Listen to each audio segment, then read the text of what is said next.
So I built a small form factor PC, and boy, it was a ride. I learned so much. Under here I have my old PC, and I built it 11 years ago.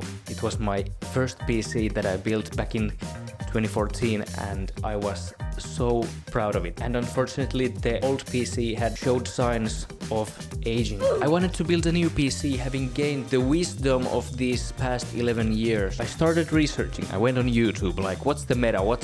What's the parts that everyone is excited about these days? And during my research, I came across these small form factor PCs. And let me tell you, that's a whole another community, almost like a cult. I got so deep into that rabbit hole that I didn't know how to get out.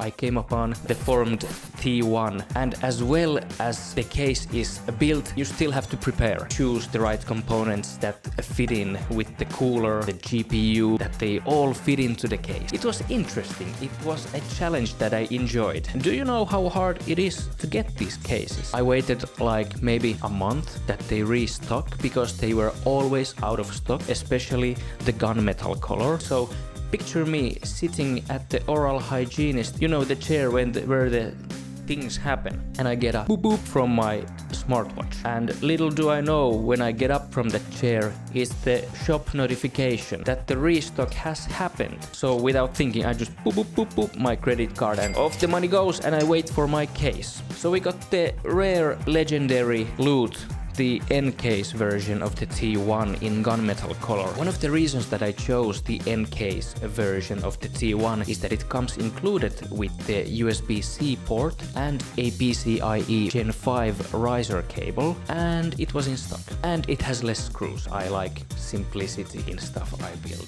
People have compared it to the formed T1, like maybe the original iteration of the case, and said that the N-case one like is worse build quality. I'm happy with this one. Like, as loving and supportive the SFF community is, I think you have to make also your own choices. Okay, so we got the case. Then we researched the CPU and the GPU. I chose the AMD Ryzen 9800 X3D for my processor and the NVIDIA RTX 5070 Ti for my GPU. The GPU is the Gigabyte SFF WindForce version, so it's like the small form factor version. So I had the clearance for my CPU cooler, the Cooler Master 2040 Master Liquid Atmos AIO. I know there's also debate whether you should use air cooling or water cooling in this case, but I went for the AIO because I wasn't worried about the GPU temperatures as much as the CPU temperatures. So I figured that if I focus on cooling the CPU, then the overall balance would be better. 32 gigs of DDR5 RAM just before the prices skyrocketed, thank God, and 2 terabytes of M.2 NVMe storage.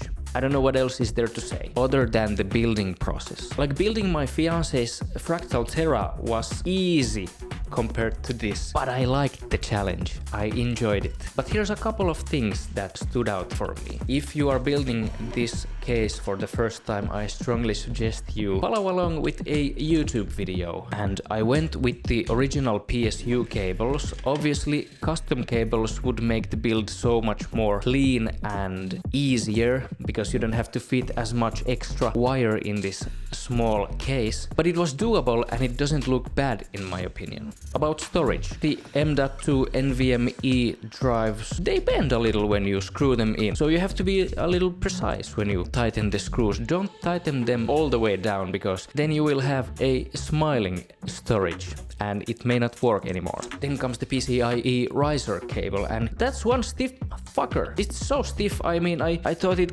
just died and got rigor mortis or something. I was scared that I was going to break it, as I like tried to manipulate it so I can put it in the motherboard and like screw it down to the place that the GPU will sit. But everything's working, no worries. It can handle a little bit of pressure.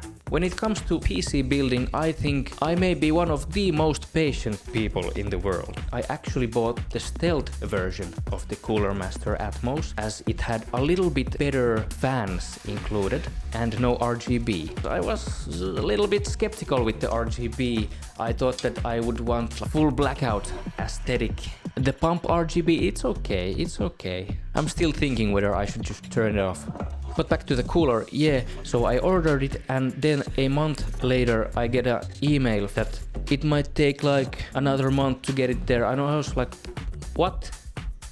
You take a month to tell me that? Okay, I cancelled that order and just bought the RGB version, and I'm happy with it. Don't get me wrong, it's great.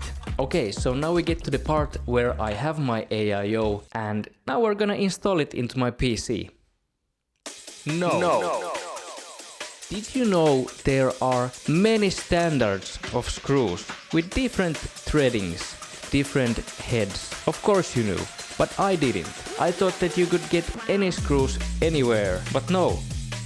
Nowhere in Finland you get these screws that I needed, because I switched one of the AIO cooler fans to a thinner one to fit it on the motherboard side. But obviously you somehow have to fasten the fan to the radiator. How do you do that? With screws. And what screws do I need? UNC 6-32, preferably 20 millimeters in length.